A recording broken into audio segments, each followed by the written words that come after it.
Good afternoon. So this is my third lecture and the final one.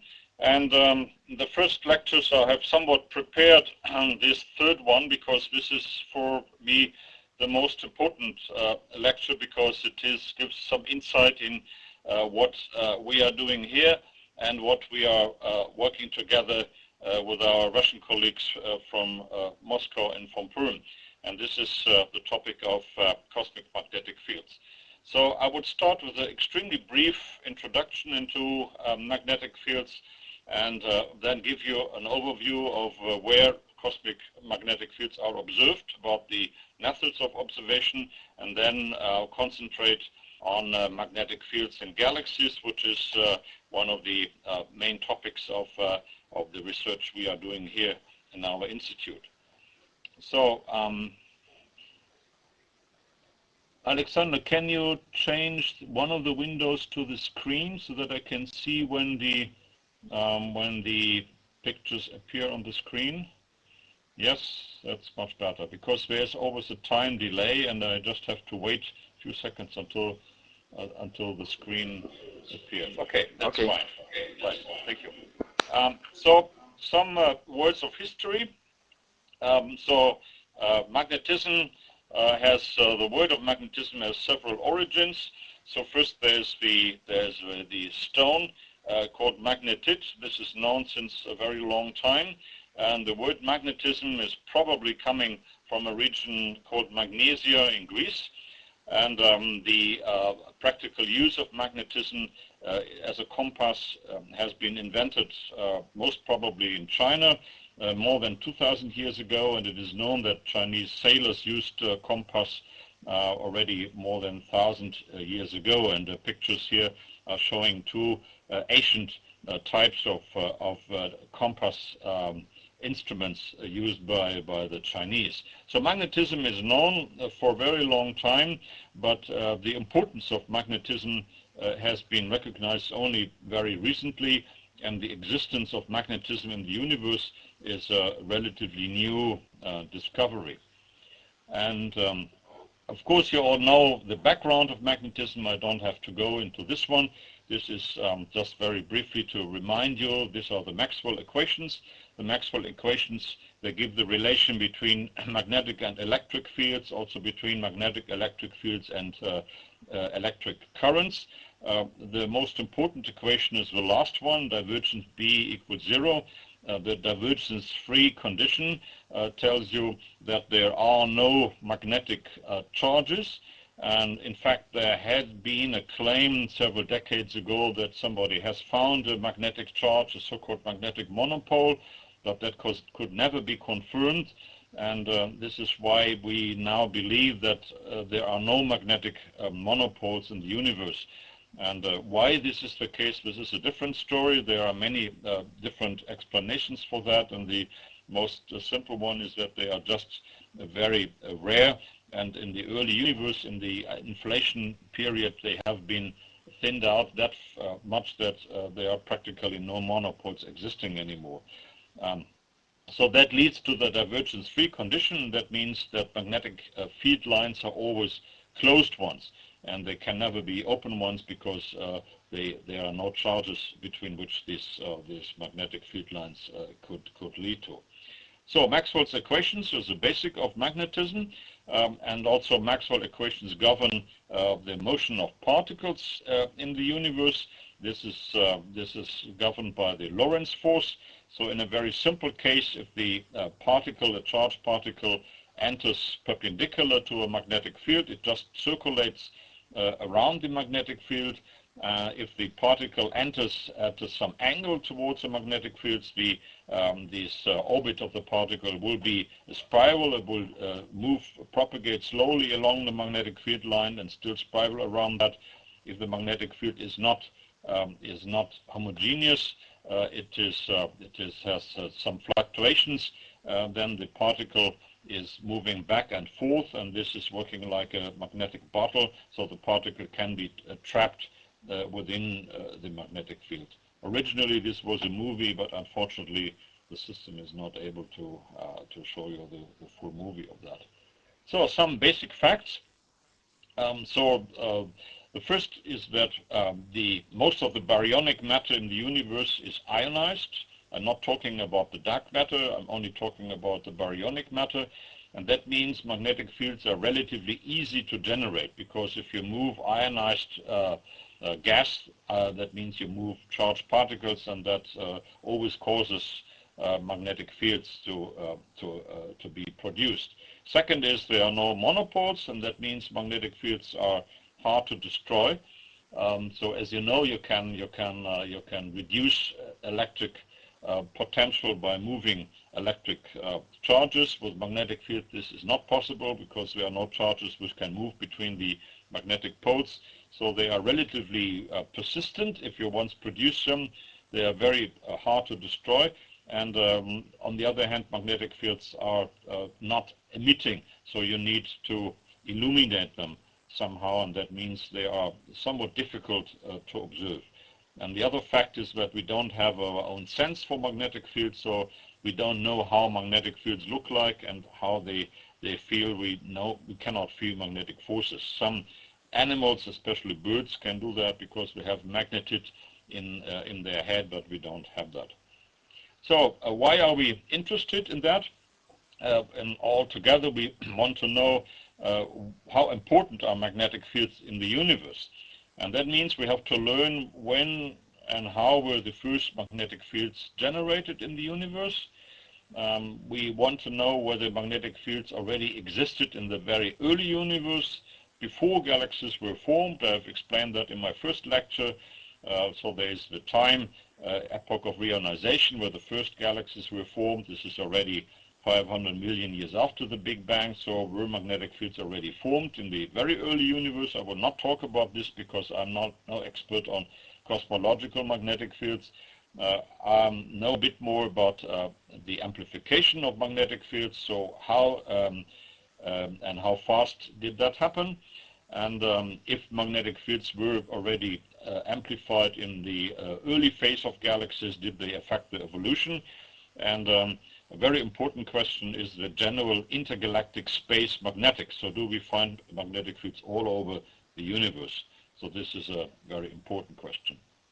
So how do we measure magnetic fields, cosmic magnetic fields? So the first method is polarization by dust grains. I will explain this in a second.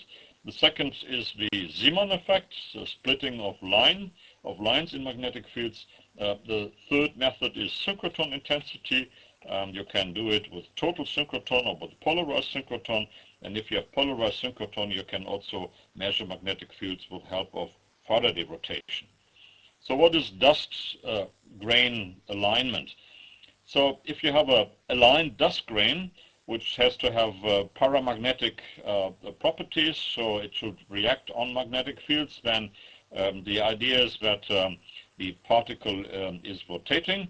If it is rotating, there are also forces acting and torques acting between the particle and the magnetic field. And after some time, it can be thousands of years, but it may also take 10,000 or even 100,000 of years. The particle will get an orientation with its major axis, long axis, oriented perpendicular to the magnetic field. And if then a star is producing light behind this dust grain, then you can immediately see that the dust grain will absorb more light along its major axis and less along its minor axis, and that means you get a polarization which is parallel to the magnetic field line. But in the infrared, the particle is not absorbing, but the particle is emitting itself, and then the orientation of the polarization changes by 90 degrees. In that case, the particle is emitting preferably along its major axis, and then the polarization plane will be perpendicular to the magnetic field line. So how does it look like if you apply this? So there is, for instance, a catalog of 5,500 stars observed in the Milky Way, and these stars, so 5,500 stars which show polarization. Of course, there are many more stars, but the fraction of stars showing polarization is relatively low. and it's relatively difficult to observe because the degrees of polarization are only of the order of 1% or less. So if you plot them in the Milky Way coordinate system, I've shown several times already in my talks. So with the Milky Way in the middle, in the midplane, and perpendicular to the Milky Way. So this is so-called galactic coordinates, and then you sort them according to their distance. So the upper panel shows the nearby stars, the lower panel the distant stars. Then in the upper panel you see that there are some structures of the polarization pattern, but altogether it looks rather random and complicated, whereas if you go to more distant stars you see a quite homogeneous pattern. And this homogeneous pattern shows that on large scale, on scales when larger than a kiloparsec, the magnetic field in our Milky Way is ordered, and it is along the plane of the Milky Way. So you see the bars is 2% polarization, so most stars have a few percent polarization. So this is enormously difficult observation, and this is already 10 years old, and there's not much has been done in the last 10 years, because this is extremely complicated observations. So it is easier to do it in the infrared, and I will show an example later. So the Zeeman effect is the classical way to measure magnetic fields, and in cosmic magnetic fields we are normally talking about the longitudinal Zeeman effect.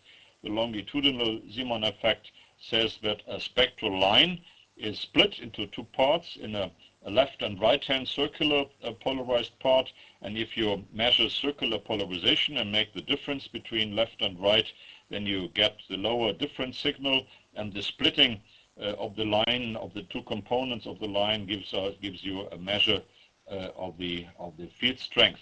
Sorry, now the picture appeared only. So this is a gas cloud with a magnetic field, and if you observe it with a telescope, and then if there's a magnetic field, there's a splitting between the left and right hand circular components. So the Zeeman effect has been detected already more than 100 years ago on the Sun, because the Sun has the strongest magnetic field. The slide seems not, now the slide is there. Has a magnetic field of several kilogauss, so there the splitting is quite strong. And this is a classical picture, which is very old, already many decades ago. You see on the left hand you see a sunspot and the slit, and the light falling through this slit is then split into the spectra. And this is on the right side, just two lines are seen. And you see on the top and bottom part the line is single, and only in the middle part where the sunspot occurs the line is split into in this case 3 components, because this is not the longitudinal, but this is the transversal Zeeman effect, but I will not explain the difference just now. That shows that the magnetic field is very strong in the sunspots. So this has been observed a long time ago. Recently, radio astronomers were able to measure the Zeeman effect also in clouds of the Milky Way. Magnetic fields in Milky Way clouds are much weaker. They are not kilogauss, but they are microgauss, so there's a billion times weaker. So just to remind you, typical 6 microgauss is a field strength in a galactic cloud, and this is 0.6 nanotesla. So 1 nanotesla is 10 microgauss. So we are normally talking about magnetic fields in the Milky Way of the order of nanotesla. And so on the x-axis is the density, logarithm of the density of the hydrogen atoms, and on the y-axis is the total magnetic field strength in the gas clouds. And you see that the log is typically below 1, so this gives you an average of about 10 microgauss, and for more dense clouds the magnetic field slightly increases. So this has been done for around 100 or maybe 200 different gas clouds. Each of these observations is very time consuming, and this is why the progress in this field is very slow, and only for the nearby and dense clouds you can really do these measurements. So what is much easier is to measure a magnetic field with help of synchrotron emission. I've also mentioned that in my previous lectures already. Synchrotron is charged particles entering a magnetic field. Then the particles, they are forced on orbits, on spiral orbits or circular orbits. And if they are on orbits, they are continuously decelerated. And according to Maxwell laws, this will produce an alternating magnetic field, and alternating magnetic field produces an alternating electric field, and that leads to an electromagnetic wave. And the big advantage of synchrotron emission is that its degree of polarization is much, much larger than that in the optical or the Zeeman effect. It can produce degrees of polarization up to 75%, and this is indeed sometimes observed. So I will show more examples later. Just to remind you, the total synchrotron emission gives us a tracer of the total magnetic field, and the polarized synchrotron emission gives us a tracer of the ordered magnetic field. So only if the field has some degree of order, we can see them in polarization. And in this case, the degree of polarization is up to 50%, 50%. So it is relatively easy to measure compared to optical. So the final method is a Faraday rotation. A Faraday rotation can be measured if the synchrotron emission is polarized, and what you see is that the polarization plane of that polarization is rotating, and this rotation is proportional to the square of the observation wavelength. So if you compare the polarization plane at different wavelength, you would see that it is strongly rotating according to lambda square, and the proportionality constant between the rotation and the lambda square is called the so-called rotation measure. And the theory of Faraday rotation tells us that the rotation measure, which you can relatively easily measure, is proportional to the magnetic field strength and the electron density, the thermal electron density. That means the low energy electrons or free electrons in a gas cloud. In this case, the magnetic field counts only which is oriented along the line of sight. If the field points towards us, the rotation measure is positive, so the polarization plane is rotated counterclockwise. If the rotation measure is negative, then the magnetic field is pointing away from us, and then the rotation of the polarization plane is clockwise. Okay, so this is the introduction of the measurement methods, and now I will give examples of where we know that magnetic fields exist and what is their importance. So let's start with planets. So all planets, most planets except Mars, have magnetic fields. For Pluto, I think it's not yet known, but the idea is that they are probably unimportant because planets are more or less solid, and the magnetic forces are relatively weak. So the magnetic fields of planets have, all of them have dipolar structure with some higher modes, but they are mostly dipolar. The orientation of the magnetic axis differs between different galaxies. As you know, in case of Earth, the tilt angle between the magnetic axis and the rotation axis is 12 degrees. In the case of Jupiter, it's 10 degrees. In case of Saturn, it's 0 degrees. So that means the rotation axis and the magnetic axis are aligned. And on the other side, Uranus and Neptune have a very strong tilt, much larger tilt than in case of the Earth. So the magnetic field strength in this case are given in nanotesla, so 10,000 nanotesla is a tenth of a Gauss, so 100,000 nanotesla is 1 Gauss. So that means the magnetic fields are of the order of 4 Gauss for Jupiter, and in case of Earth they are about 0.3 Gauss, and the other planets have similar magnetic fields. So the origin of the magnetic field is believed to be in the core of the planets, so they are electrically conducting cores, and these can produce dynamos. I'll come back to that later. Where exactly the dynamos operate and what is their origin is still a question of investigation, because unfortunately we cannot look deep into the planets, and we have only some crude ideas how that may work.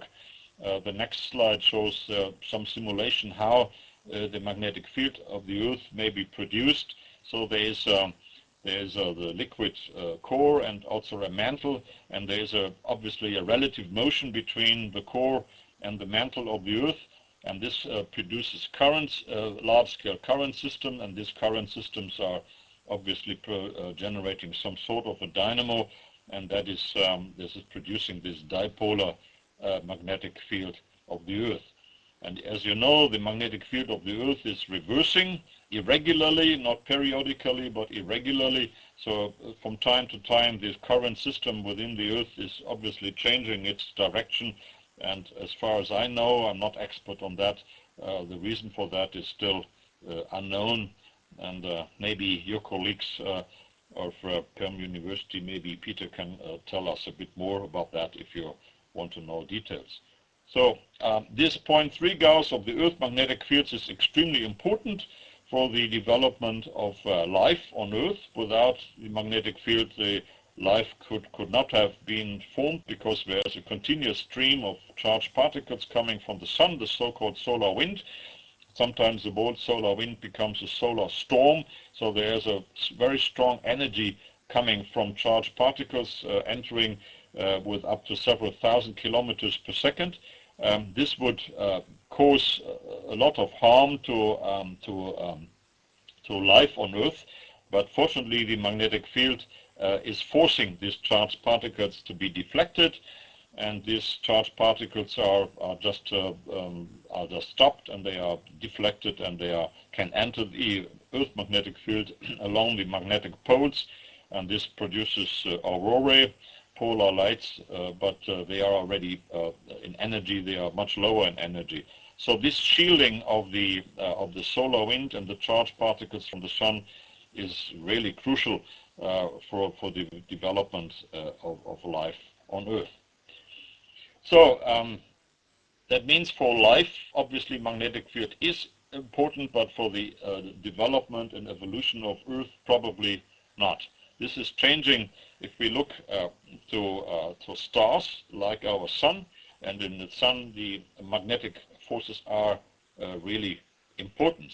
So it's not of the order of Gauss like on planets. Now we are talking about kilogauss fields, and all the phenomena we see on the sun in different spectral ranges, in white light, the sunspots, in radio. I've shown you the sunspots are bright. In the UV, you see a lot of bright emission.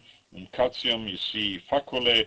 In H-alpha, you see huge prominences. All that is related to magnetic fields.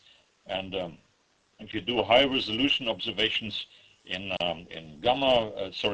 X-rays or in UV of these prominences, you can see the magnetic field lines directly. So you can see how magnetic fields are really affecting the gas flow. So these fields are so strong that the gas cannot do other but flow along the field lines. So magnetic field is producing these. And if magnetic fields of different polarity are connecting, then this is causing a so-called flare or eruption. So that means the magnetic energy is released into thermal energy, into ohmic heat, and that produces huge eruptions on the sun. And another way to look at magnetic fields of the sun is during solar eclipses. So if you have ever be lucky to see a total solar eclipse, you will see the solar corona. Solar corona has a lot of fine structure, and all this fine structure is magnetic. So this is the fine structure of the solar wind. And so the left picture is taken from the ground during a solar eclipse, and the right one is taken from space. So if you are out of the atmosphere, you can do pictures of the solar corona at any time. So every day you can look in the internet and find a picture of the solar corona and watch how the magnetic field changes from day to day. So this is extremely turbulent and extremely dynamic region of magnetic fields. So enough for the sun. Now we are going into more distant objects. We go into the question of star formation. So as I have mentioned on Tuesday in my lecture, we now believe that star formation is related to dense gas clouds, but there is a big problem. If you have a dense gas cloud and you want to form stars, this gas cloud has an angular momentum. And if this gas cloud is collapsing, the angular momentum is preserved. And if the angular momentum is preserved, the cloud rotates faster and faster. And if it rotates, so if the angular rotation speed gets larger, then the centrifugal force gets larger. And in that case, you don't get a star, you get a disk, you get a rotating disk. So you need something to transport away your magnetic field, your angular momentum, and this transport is believed to be due to magnetic fields. So there are several effects of magnetic fields on clouds, on gas clouds. First, if the magnetic field is very strong, the cloud cannot collapse because magnetic field acts like a pressure, and it's stabilizing the clouds. So strongly magnetic clouds cannot form stars, so you have to get rid of the magnetic field, but not too much of it, because you still need the magnetic field to transport angular momentum. This is called magnetic braking. But then the magnetic field will become turbulent, and then magnetic field again counteracts a star formation, because the magnetic turbulence is again suppressing the further collapse of the cloud and suppresses star formation. So magnetic field is good and bad at the same time. And you can imagine that the details of this process is extremely difficult to model, and there are many groups all over the world who are trying to understand what is really going on. I think all scientists agree that magnetic fields are important. Without magnetic fields you would not be able to form stars, but how this works is still not understood at all. So this is really a big mystery. So if theoreticians don't have a clear idea, then observations may help. And this is a relatively recent observation of a gas cloud which is in the formation. So this is a very compact, very dense cloud which has been observed with a radio interferometer called the SMA, the submillimeter array. Is located on Hawaii Island, on the Big Island, and this gives a very high resolution of 0.02 parsecs, which is less than a tenth of a light year, and this is now submillimeter polarization. So this is emission from dust grains. The dust grains are aligned in the magnetic field, and they tell us the orientation.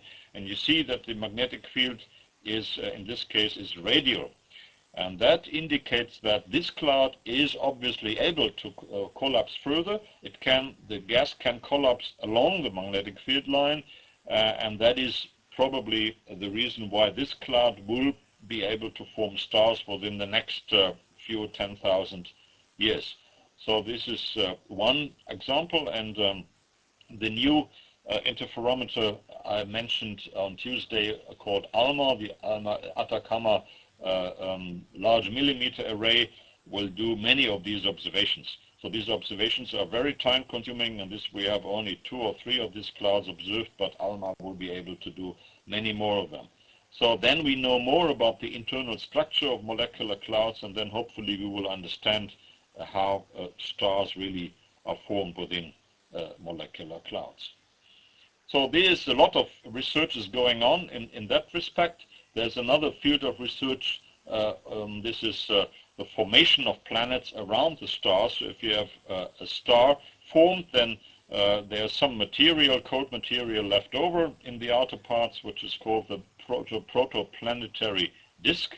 And out of this protoplanetary disk, planets are formed. So we know nowadays many hundreds of extraterrestrial planets. So we know that all stars also form planets around it. but how this works is also not known. And there is still some discussion among scientists whether magnetic fields also play a role for the formation of planets around stars. So I personally believe, of course, that this is the case, but this is not accepted by everybody, and there are groups claiming magnetic fields are important, and some people say planets can form even without magnetic fields. So this is an open question. So now coming to my own field of work, which is magnetic forces in the interstellar medium. So in the interstellar medium, it is quite clear that magnetic fields are important, and this is mainly thanks to the radio astronomy work.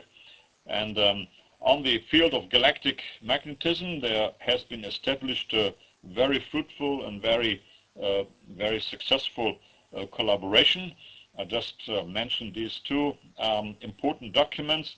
So one is the book, the first really extensive book on magnetic fields in galaxies by Russian authors, Alexander Rusmaykin, Anvar Shukurov, and Dmitry Sokolov.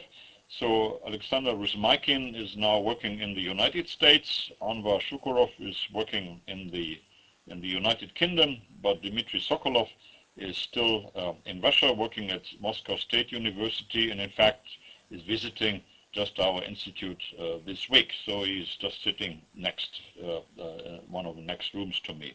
So this book was the start of a collaboration, because the Russian group who was doing fundamental work on magnetic fields in galaxies, they wanted to cooperate with observers. And then in the 80s, for the first time, we met in East Germany, still a separated state at that time, and then we decided we would start some collaboration.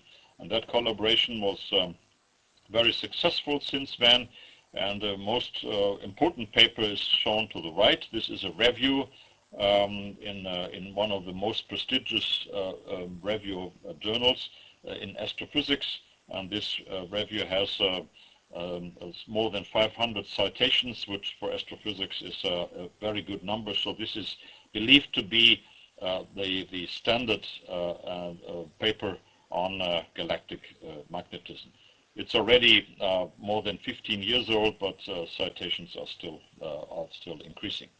So why are we able to learn so much about magnetic fields in galaxies? And this, I've mentioned that already on Tuesday, thanks to the synchrotron emission of galaxies.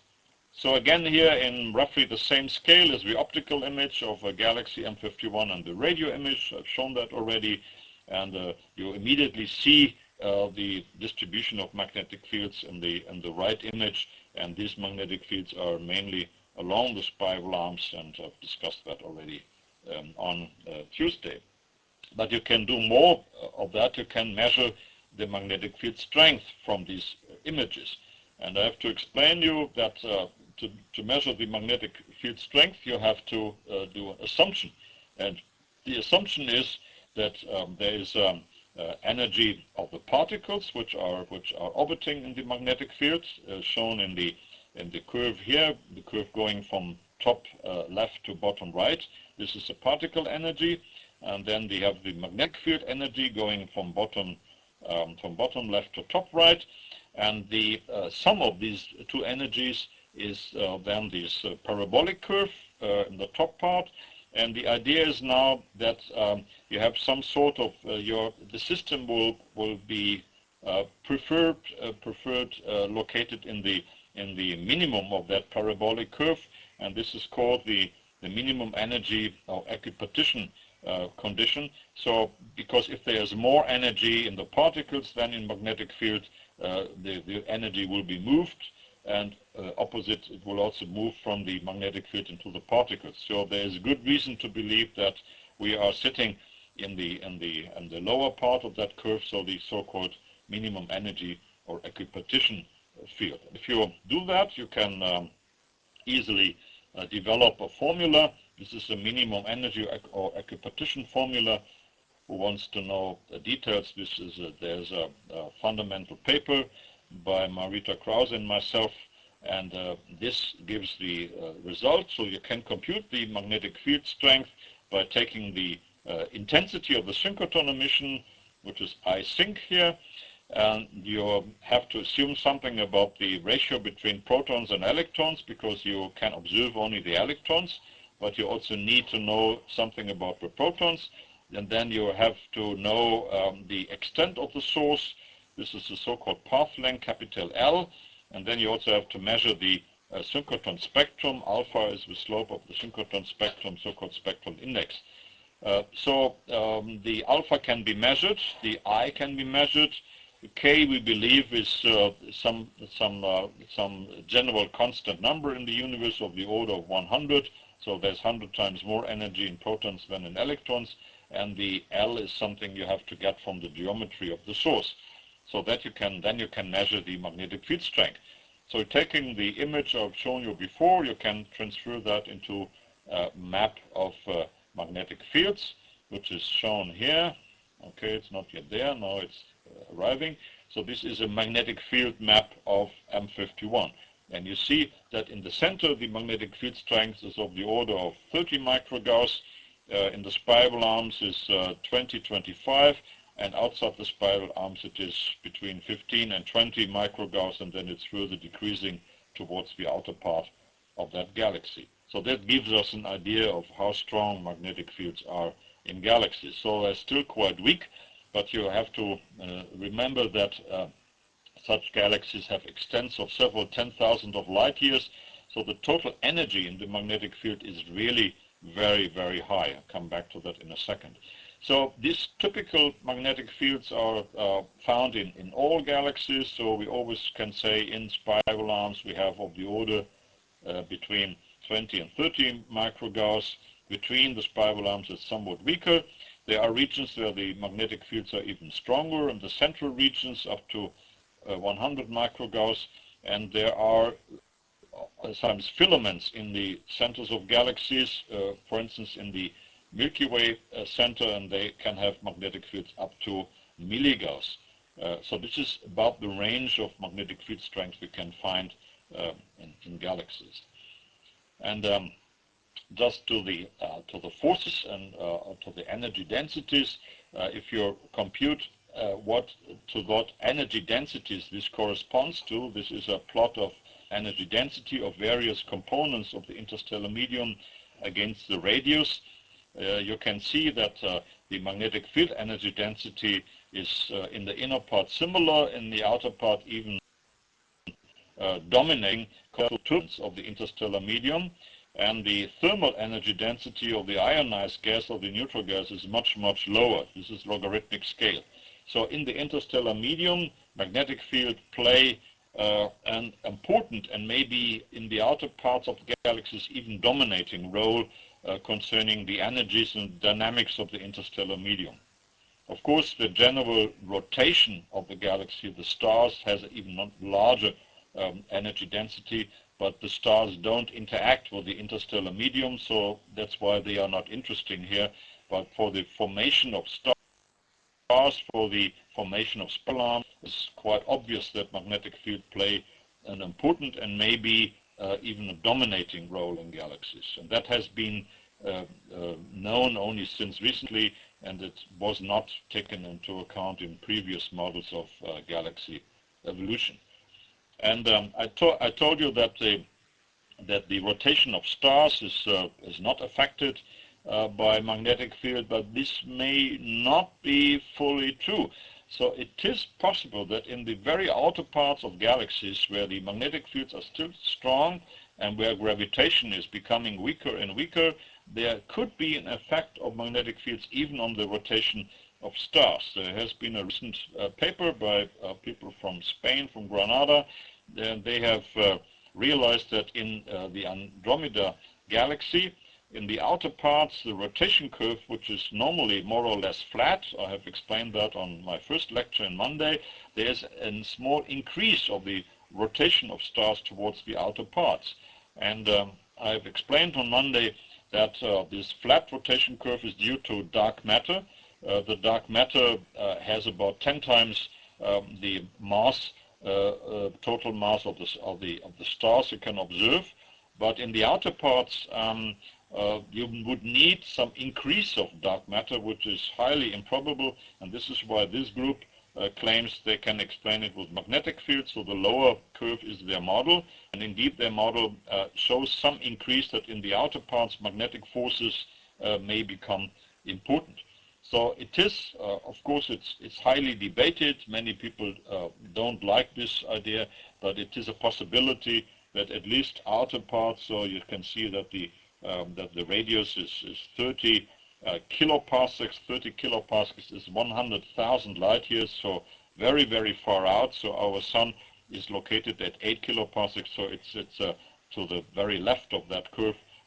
That needs confirmation, and hopefully with observations we will be able to check that in the near future. So as I explained in the beginning, if you have polarization observations, you can not only measure the magnetic field strength, you can also measure the magnetic field patterns. And I've also already shown this picture here. This is I would think the most famous picture of a spiral galaxy in synchrotron polarization. This is the galaxy M51, which is again the spiral galaxy, and the magnetic field pattern indeed is spiral. This is no really surprise, because if the gas forms spirals, then also magnetic field will form spiral. The question is only which came first.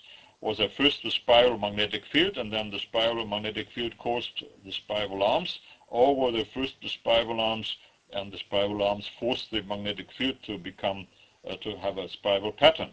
And as usual in science, the truth is somewhere in between. So there must be an interaction between the density wave, the spiral density, which is has a wave phenomenon in the spiral galaxy, and the effect which produces the magnetic field, which is the dynamo. And there is some work at the moment done to understand this sort of interaction.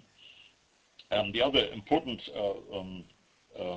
observation is that the total field and the ordered field looks completely different.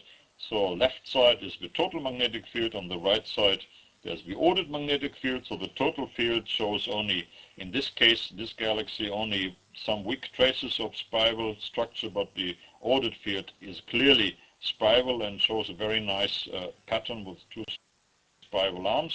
And if you look in detail, then these magnetic spiral arms are located between the optical spiral arms, and this is another very important observation which needs to be explained. So why is there a shift, a phase shift between the two spiral structures, between the optical and the magnetic one? And this is still also not explained.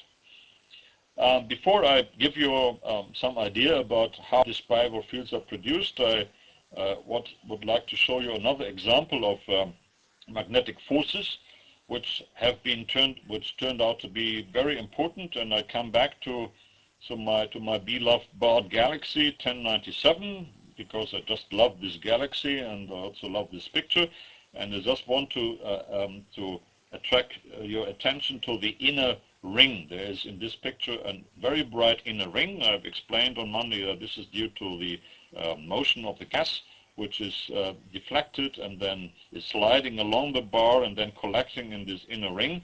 So the Hubble, no, not the Hubble, this is the ESO very large telescope in Chile has made a picture of this inner ring, and you see this inner ring has many bright stars collecting in a ring, or maybe it's also a spiral. It's not completely clear. And in the center of this ring there's a very bright object, and this is so-called active galactic nucleus, because it's that bright that you cannot explain it with a normal star formation. So there must be a black hole in the center, and the black hole, of course, itself is not visible, but the matter falling into the black hole is lighting up the surrounding of that black hole. But there's a big problem. The black hole itself is black, as the name says, but if you want to have that bright radio and optical, this is an optical picture, also an optical bright emission. You have to feed the black hole, and you have to supply this whirlpool around the black hole continuously with gas. And this ring you can see here is on stable orbits. So like the Earth is on a stable orbit around the Sun. So the Earth fortunately does not fall into the Sun because of angular momentum conservation. And also here angular momentum is conserved, and there's no reason for the gas to fall into the black hole. So what produces the inflow into the black hole? So you need to remove angular momentum. And I've explained that already before. The most efficient way to remove angular momentum is by magnetic fields. And this is why we have claimed in a paper 2005, this is together with my Russian friends, that magnetic fields are responsible for that. We could measure the field strength in that circumnuclear ring from the radio emission. This shows the radio image of this inner ring. It's not that nice angular resolution than the optical, but it's still sufficient. You can see the ring and the center. The field strength is 60 microgauss, so really strong.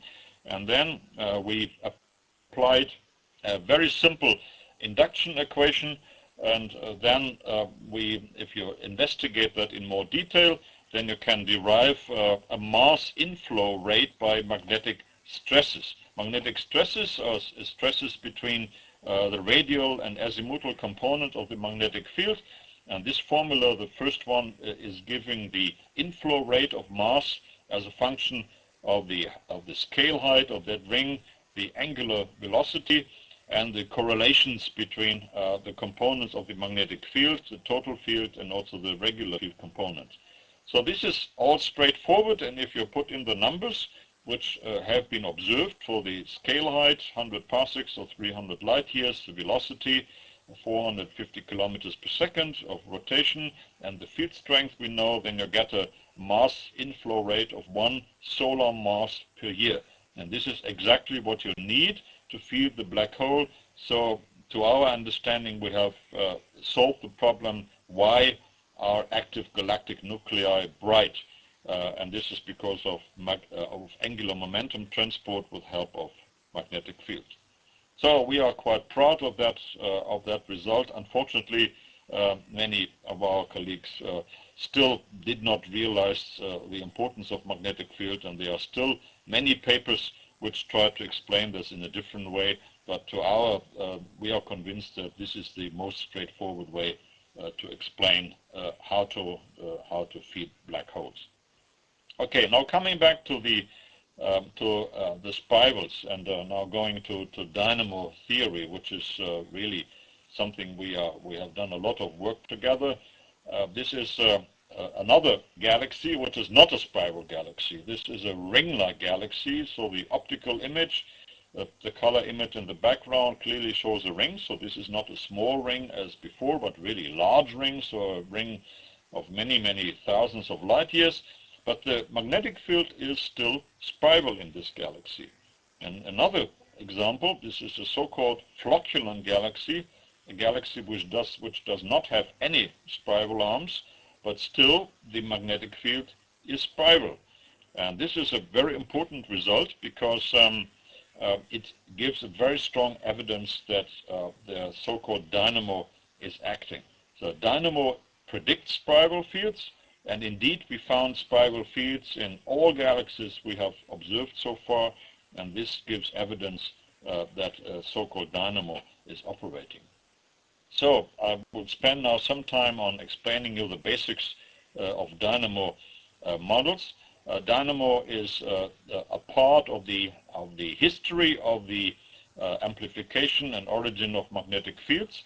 And so you need 3 stages. You have to have a seed field, you have to amplify the field, and you have to order the magnetic field to arrive to the magnetic fields we are observing nowadays. So the seed field is a complicated business I will briefly mention later. The other 2 parts are relatively well understood, and this is, as I mentioned, the dynamo. So the dynamo is producing electromagnetic energy out of mechanical energy. The most famous one is the bicycle dynamo. This is an old version, so there are much more modern versions now. And of course, in astrophysics, you don't have rotating disks or rotating wheels. You have to do it in a slightly different way. And the right one is a picture which goes back to Seldovich and in Moscow, and he explained the dynamo as a stretch, twist, and fold process. So you take an existing magnetic field, then you stretch it, then you twist it, and then you fold it together. So stretching needs energy, mechanical energy. Twisting needs rotation, the Coriolis force, and folding is then just have to wait some time until it is folded together. And then after one folding procedure, your magnetic field is twice as large as in the beginning. So this is a basic process. It has been confirmed that it works in the laboratory. So my friend Peter will be able to tell you much more, because we are lab experiments, as you all will know, also in Perm. And in astrophysics, the situation is a bit more complicated, because we have only limited access to observations, but we believe that we basically understand how the dynamo works. So the dynamo is nothing else but induction equation. This is the first equation. It's just a different form of the induction equation. So the increase in magnetic field strength is proportional to rotation of V cross B. V is the velocity and B is the existing field. And then there is a loss term, which is due to the diffusion of the magnetic field. So if there are no losses, you have a continuous increase of magnetic field, and you can see from the first equation immediately, if the initial B is 0, there will be no amplification. So you have to start with some B field to get an amplification. Now be modeled with help of numerical simulations in the computer, but analytically it's quite difficult to treat. Both the velocity and also magnetic field, they have different scales. So velocity has a turbulent part, and velocity has large-scale streaming motions, but velocity also has a general rotation part in case of planets and stars and also galaxies. And this is why many people, and among them also the 3 Russian colleagues I've mentioned who wrote this book, have proposed that one should do a so-called scale separation, and one ignores for the moment the small-scale parts and looks only at the large-scale parts. This is the second equation, and the brackets mean this is the large scale. So the large-scale field is amplified according to the motion of the large-scale gas, so the V in brackets, and then there's also diffusivity. And if you do this, a new term is appearing, which is proportional to alpha, and this alpha effect is subsumizing all the microphysics which is in the turbulence, and so that describes so to say the properties of the small scale properties of the turbulence in this medium. And this equation, this second equation, can be solved. This equation can be solved, and the solutions of this equation produce so-called modes. So what you need for driving such a dynamo, you need an initial field, you need rotation, and of course you need charged particles, because rotating neutral gas will not do it. It's only rotating ionized gas, so you need ionized gas. And just a few words on the seed field. So without the seed field, the dynamo cannot operate. And this is a suggestion by famous astrophysicist Martin Rees in the UK, how that could be done. You could have so-called batteries. Batteries are continuous charge separation, for instance, in stars, and you can build up a small seed field. You can then, if you do this in stars, amplify them by dynamos operating within the stars. Then these stars can explode like supernovae, and then they can eject magnetic fields into the interstellar medium. And of course, they will be diluted because of expansion, and what you leave in the end is of the order of 10 to the minus 9 or 1 nanogauss. This is the left side. And the right side is you can do it also not only in stars, but also in active galactic nuclei, so around black holes, and you can eject the magnetic fields with help of jets. I've explained that already on Tuesday, and these jets can also pollute the interstellar, intergalactic medium by magnetic fields, and you arrive at roughly the same number of about 1 nanogauss. So there seems to be several processes to produce the seed field, so we should not worry too much where the seed field is coming from.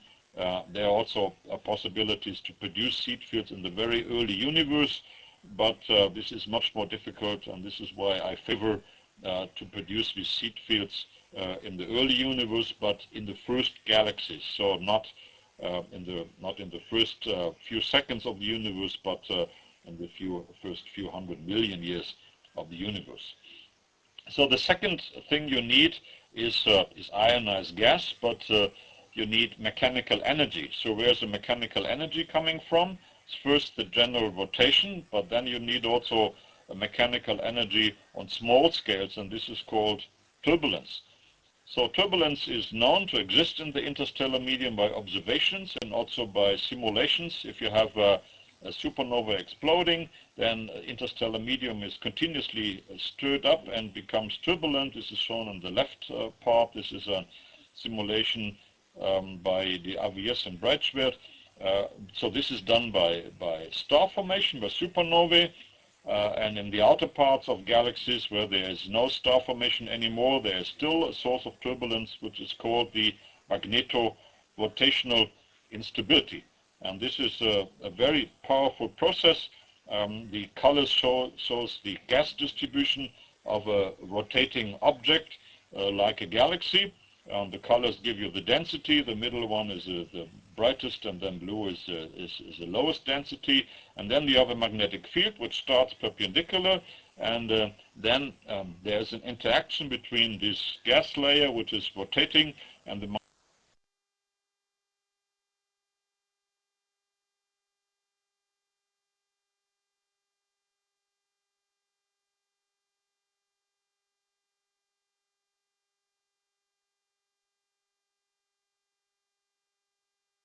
objects like galaxy disks. The modes are so-called quadrupolar fields with symmetric parity. For spherical objects like stars or galaxy halos, these are dipolar one, and dipolar fields are antisymmetric or odd parity. Come back to that in a second. So how do these modes look like? These are so-called azimuthal modes, which we expect in disks of galaxies. Okay, still waiting. Now they're there. So these are different modes. So the top left is the basic mode, mode equals 0, which is completely axisymmetric. And you can see this is a spiral mode. This is exactly what we observe. Then on top right, there's a next higher mode, mode equal to 1, which is called bisymmetric, because the field goes in along one spiral arm and then goes out in the other spiral arm. The next higher mode is a quadrisymmetric one, so there's in, out, and then in principle you can also have combinations. If you combine, for instance, the top, the left one, so 0 plus 2, then you get the magnetic field moving inside in both spiral arms. And as I said, the magnetic field lines must close, and they have to close out in the halo of this galaxy. So these are relatively simple patterns which we can observe with observations, and I already mentioned we see spiral fields, so it seems that this m equal to 0 mode, this basic mode of the dynamo, is indeed what we observe in galaxies. Now going from the face-on view to the edge-on view, so this is how galaxies, dynamo galaxies should look like. As I said, there can be antisymmetric and symmetric parts, and the magnetic field has a halo or poloidal component and a disk or toroidal component. And in case of a dipolar field, the poloidal component has this dipolar structure, and the field in the plane has a reversal above and below the plane, whereas the symmetric mode has a quadrupolar structure of the halo field, and there's no reversal of the disk field. So these are the basic modes of dynamo, and now we can start to compare these with real observations. But before I do that, I just want to give you an example that now there's a possibility also to do MHD models. This is still rudimentary. It still needs enormous computing power, but basically it confirms what the analytical solutions tell us, that indeed there is an axisymmetric dynamo mode which develops in galaxies. So this is a model by Michal Hanasz in Poland, starting with the seed field to the left. So red and blue are different polarities of the field. So this is injected, for instance, by supernovae, and then after less than a billion years, you can see that there are some coherent structures are building up, but they are still red and blue. And after about 5 giga years, or 5 billion years, then one of the two polarities wins. In this case, a blue one. It could also be the red one, and then you have built up a large-scale axisymmetric field. So this is basically showing how the dynamo develops. So it needs quite a long time, about 5 billion years, but galaxy age is 13 billion years, so there is sufficient time to build up these coherent magnetic fields in galaxies. And that explains why we see the spiral structure. Very recently, with Dmitry Sokolov from Moscow State University and David Moss from UK, and also Peter Frick and Rodion Stepanov from Perm, we try to investigate are there possibilities also to get more complicated field structures. And so we have shown that indeed the polarity can be uniform, but if you slightly increase the rotation of an object, in this case of a galaxy, then you can also see reversals. So the yellow and blue are different polarities of the field. You can really see also that the magnetic field can reverse in the plane, and this is for today's or age of 13 billion years. And why are these reversals important? Because we are seeing them in the Milky Way. I will show that in a second. So testing these models it needs Faraday rotation, because only with Faraday rotation we can measure the polarity of the field.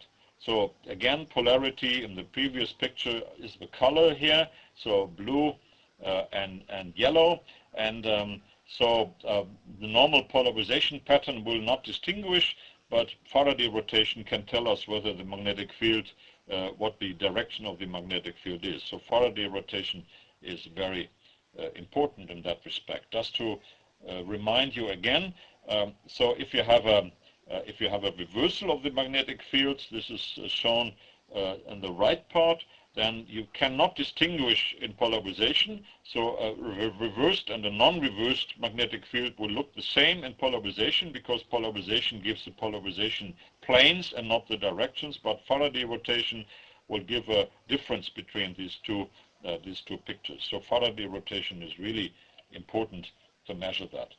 So how we do this in practice? So if there is a basic mode of the dynamo shown before, so the axisymmetric mode m equal to 0. This is in the top picture. And then the field should go, for instance, inside the galaxy everywhere. And if you then measure the Faraday rotation along a constant line of constant radius in the galaxy, you get a sine wave of rotation measure. The reason for that is that Faraday rotation is only sensitive to the line of sight components, and if this galaxy is inclined, then on the left part of the galaxy the magnetic field is pointing towards us, on the right part it is pointing away from us, and this is why rotation measure is positive on one side of the galaxy and negative on the other side. So this is just due to geometry. Whereas in the higher modes the field itself also reverses its sign, and then you get a double periodic variation and so on. So by a Fourier analysis of the Faraday rotation, you can determine which dynamo modes are observed in galaxies. So just give you one simple example. So this is our neighbor galaxy M31, the Andromeda galaxy, and here you can clearly see that on one side of the galaxy the rotation measure, this is the blue color, is negative. On the other side it is positive, and that means the magnetic field has a coherent structure. It has the same direction all along the ring, and this is a very strong indication, if not a proof, that the dynamo is operating. And this observation was the breakthrough for galactic dynamo models, that indeed it is worldwide now accepted that the dynamo is the only acceptable explanation for the observations of Faraday rotation. So there are more. There are more galaxies which have been observed. So in many galaxies we see this exosymmetric mode dominant, and also according to dynamo theory, the higher modes like the bisymmetric one is very rare, and this is also predicted. Superpositions, interestingly, are more frequent than predicted from the models, which we still have to understand. In many cases the magnetic field is more complicated. I've already indicated that there are reasons to do that. So if you increase the rotation of a galaxy, then you may see reversals, means the field is not fully developed and there is more complicated structures. This is no surprise. And our own Milky Way also shows a relatively complicated magnetic field structure. This is observed also with help of Faraday rotation, and that's in this case with pulsars. I don't explain the details, not important. So this is made from Faraday rotation, and our sun is now in the top part of this diagram. There should be a dot somewhere in the so-called Orion arm. This is the location of our own solar system, and you see that the magnetic field is clockwise in the outer part, but it is counterclockwise in the inner part. So there is a reversal, but this can be explained by a more developed dynamo model. So this is still a spiral, and this reversal is still in agreement with dynamo theory. So in the Milky Way we can also try to find the symmetry of the field. So is the field does the field reverse along the galactic plane or not? So do we have dipolar or quadrupolar fields? So if we plot all rotation measures on sky, so this is again the galactic coordinate system you should be used now to. So in the middle there's a galactic plane, and then you have to connect the leftmost and the rightmost part, and then imagine that we are sitting inside.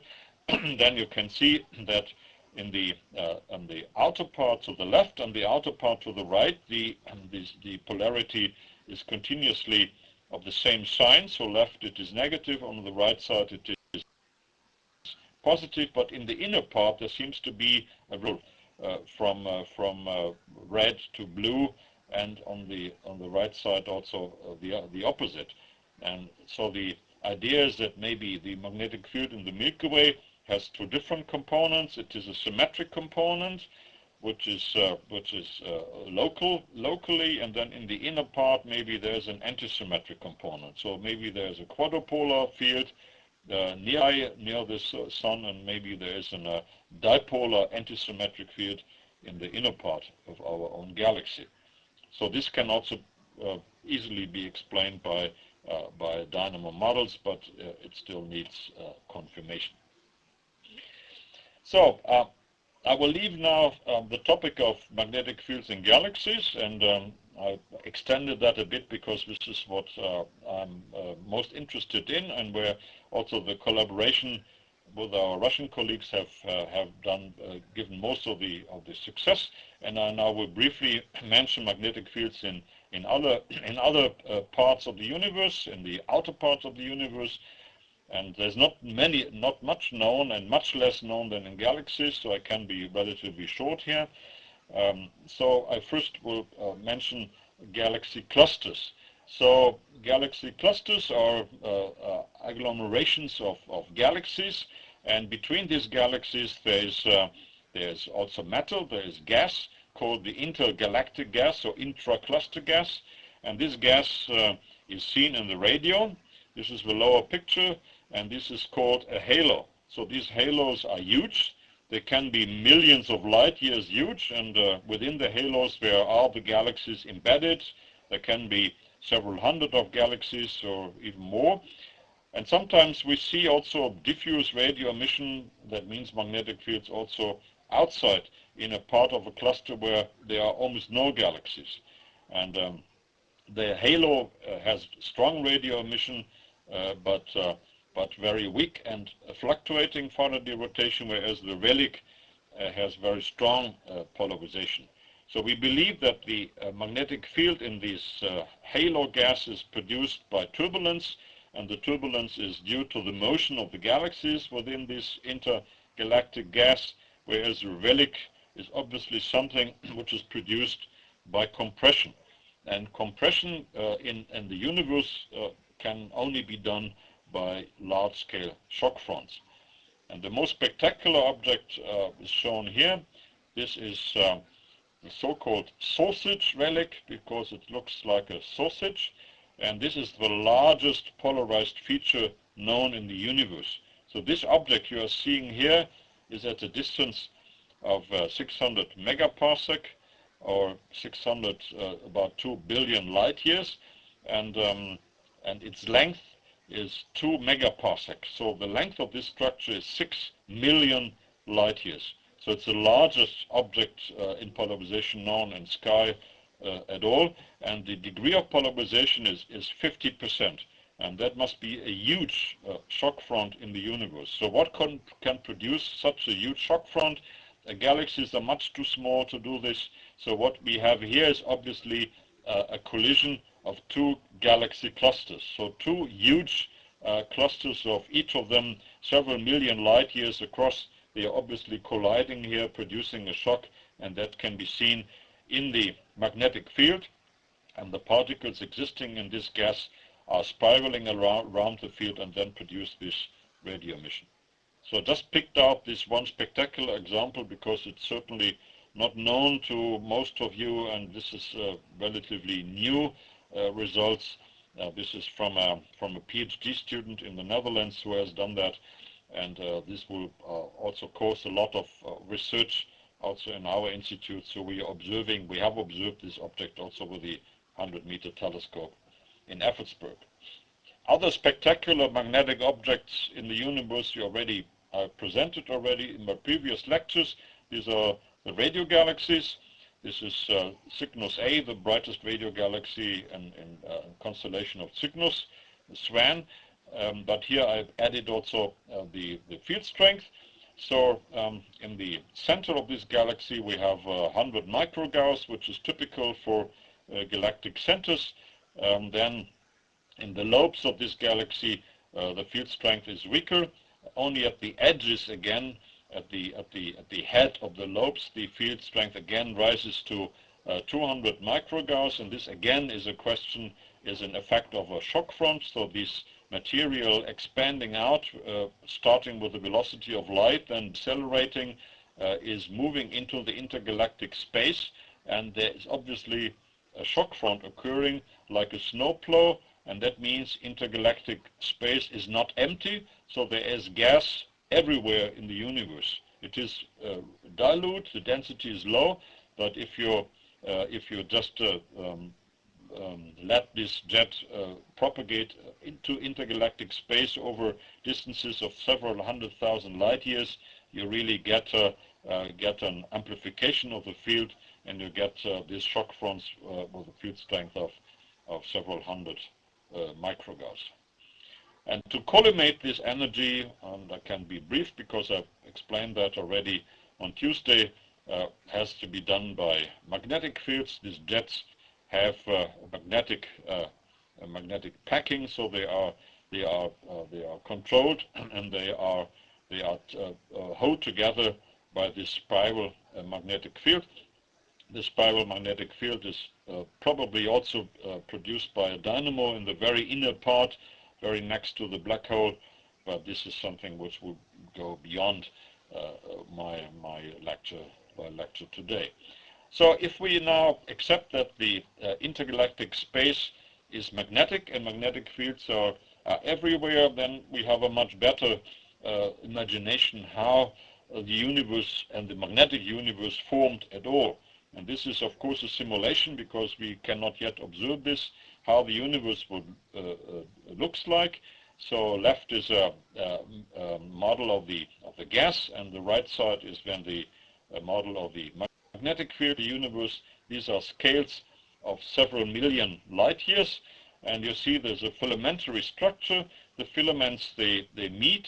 There are knots between the filaments. So the big knots are the galaxy clusters. The smaller knots are galaxies. And so all these knots produce also strong magnetic fields. And so this gives a filamentary structure and also a bubble-like structure in the universe. And at the edges of the bubble we have the galaxies, and where the different bubbles collide we get galaxy clusters, and also galaxy clusters, they may collide and merge, and that gives this huge relics which we have observed, which we have found in the radio range. And just to conclude, sorry that I don't interrupt today for questions, so I would prefer to have the questions at the very end, so we still have time for questions later. I already, just a summary of what I've already told on Tuesday. So to learn more about magnetic fields, we need the new telescopes, we need LOFAR, we need the SKA, and we need precursors of the SKA, which are being built up at the moment in Australia and in South Africa. So the LOFAR telescope I have mentioned already, which is already operating since 1 year. So we hope to see magnetic fields in the outer parts of galaxies with LOFAR, and also intergalactic fields with LOFAR. And with LOFAR we can also detect many more pulsars. Pulsars are very good to measure Faraday rotation, so this is a simulation how many pulsars are expected to be detected with LOFAR. So this is a simulation of a view of our galaxy. So the left is a face-on view, right is an edge-on view. Our sun is indicated as a cross, hopefully. I cannot see it on my screen. So all the dots are the pulsars which will hopefully be detected with LOFAR, and each pulsar can contribute a Faraday rotation measure, and that means a measure of the magnetic field strength and of the magnetic field direction. So you can see that in the neighborhood of the sun we will be able to measure the magnetic field structure much better than is known before. At the moment we only know that this upper spiral arm has a counterclockwise direction, and the lower one a clockwise direction. There's a reversal between these two spiral arms, but where exactly and how the transition goes is not yet known, so we will hopefully be able to do this with LOFAR.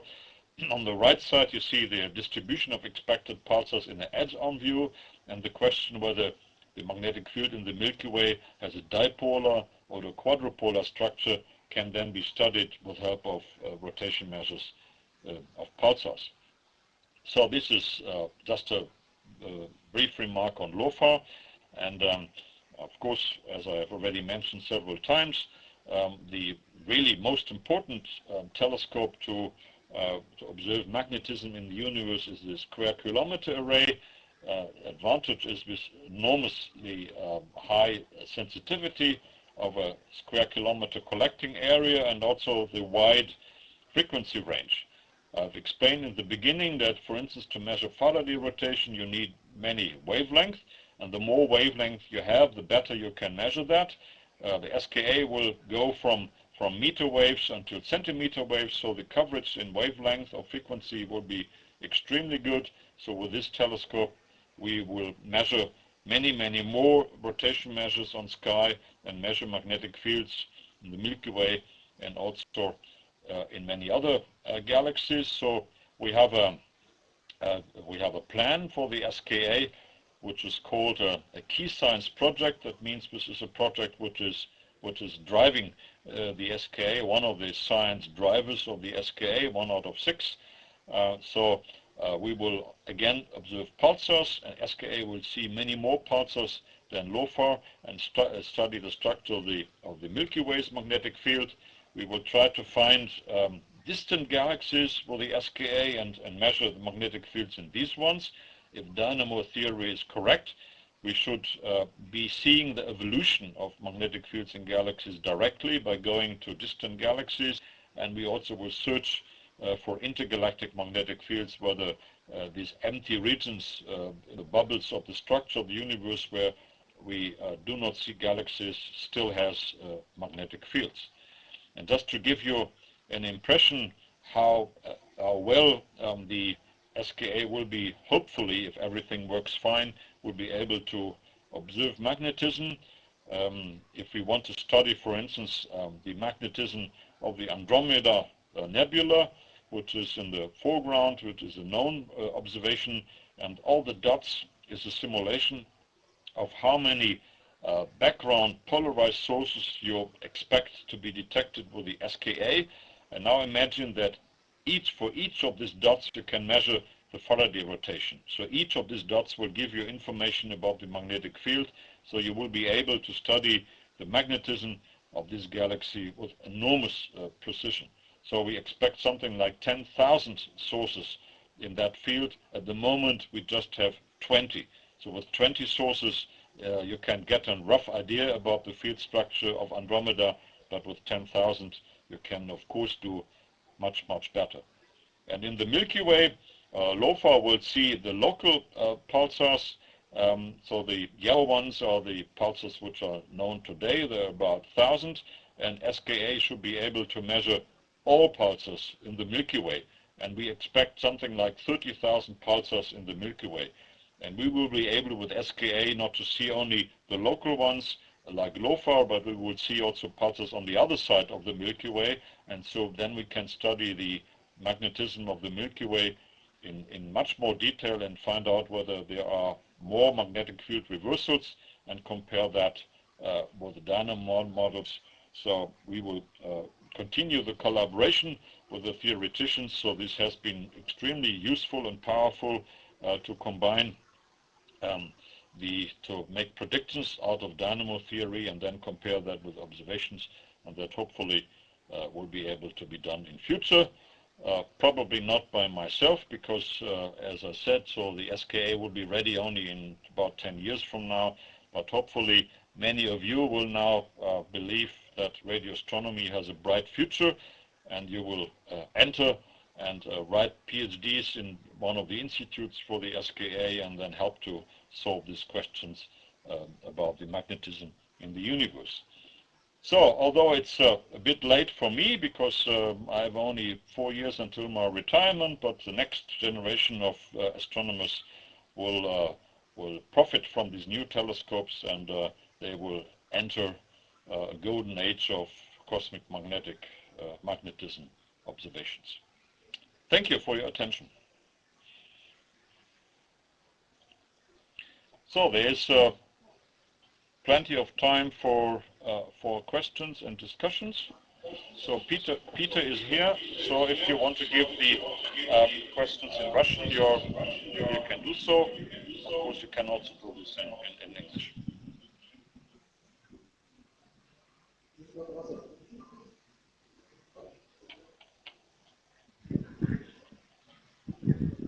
Hello, Rainer. I have simple question. Have any galaxies without magnetic field been discovered? Yes, there are galaxies where we did not see magnetic fields yet, and these are galaxies where there is no star formation. There are galaxies like elliptical galaxies I've presented you on Monday, where all the gas has been consumed, so there's no star formation, actually going on, and that means if there's no star formation, there are no supernova explosions. If there are no supernova explosions, no cosmic rays are produced, and that means there's nothing which can illuminate the magnetic field. So magnetic fields may exist in these galaxies, but we cannot see them because they are dark. So are they frequent? Are they frequent, or are there exceptions? The amount of elliptical galaxy, the fraction is quite low. So elliptical galaxies, they are only a few percent of the general population of galaxies. So more than 90% of the galaxies have still gas, so they are able to form stars.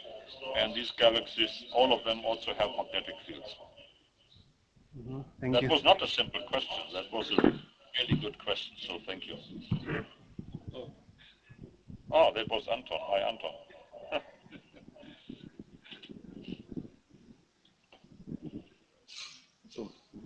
Hello, Rainer. Hello?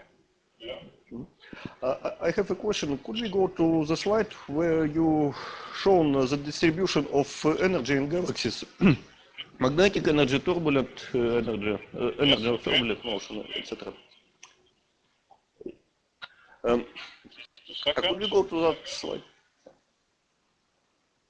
Sorry, okay. The tone is quite bad. So can you? Okay, this is the picture. Not yet. Not yet. Well, again, doesn't matter. I remember the picture. Oh no, it the should come question in a is, second.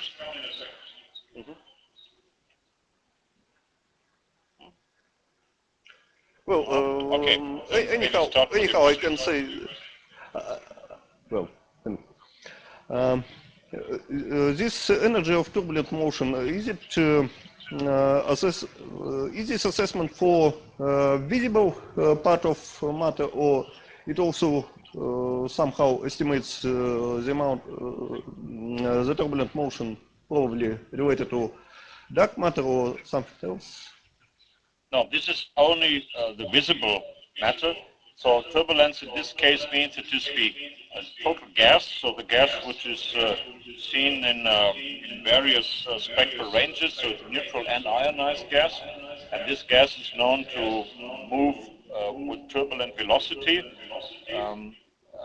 Most of the gas mass is in neutral gas, so this is the turbulent velocity of the neutral gas, which is of the order of the sound velocity, which is about 10 kilometers per second.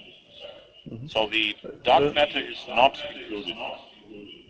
And if we try to estimate well, the total energy of kinetic motion in the galaxy, should we decrease by one order of magnitude this estimate or not?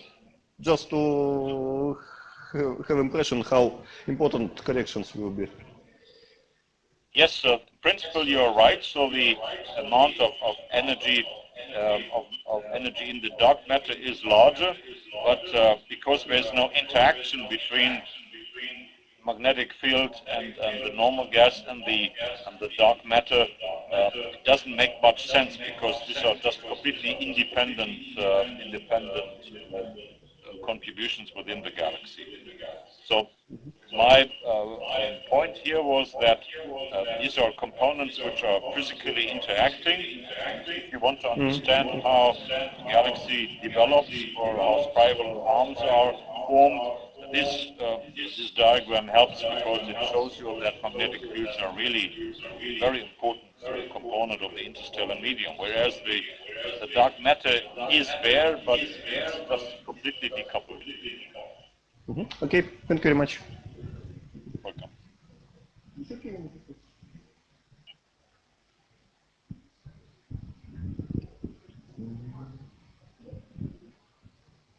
No, now we haven't.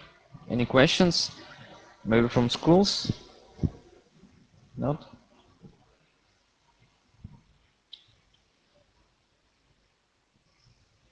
Perhaps no. Okay, no more questions?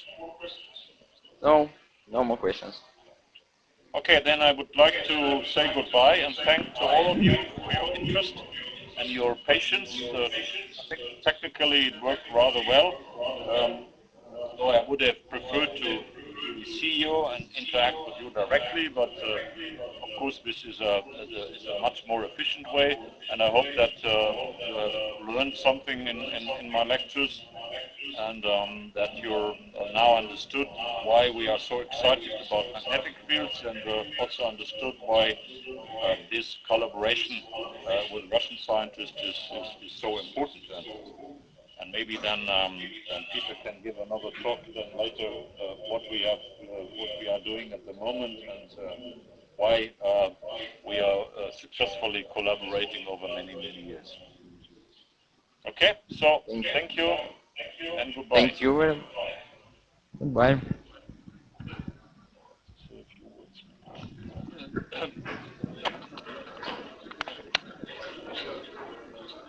Вдогонку два слова. Всем безусловно спасибо. Я от вашего лица еще раз благодарю Райнера. Надеюсь, что действительно было полезно. Какой-то новый взгляд, не очень привычный, может быть, для нашего физфака, вы получили. Всего доброго. До свидания. Goodbye. So thank you for setting up everything, and Alexander, and thank you for help. Thank you. Bye. Bye.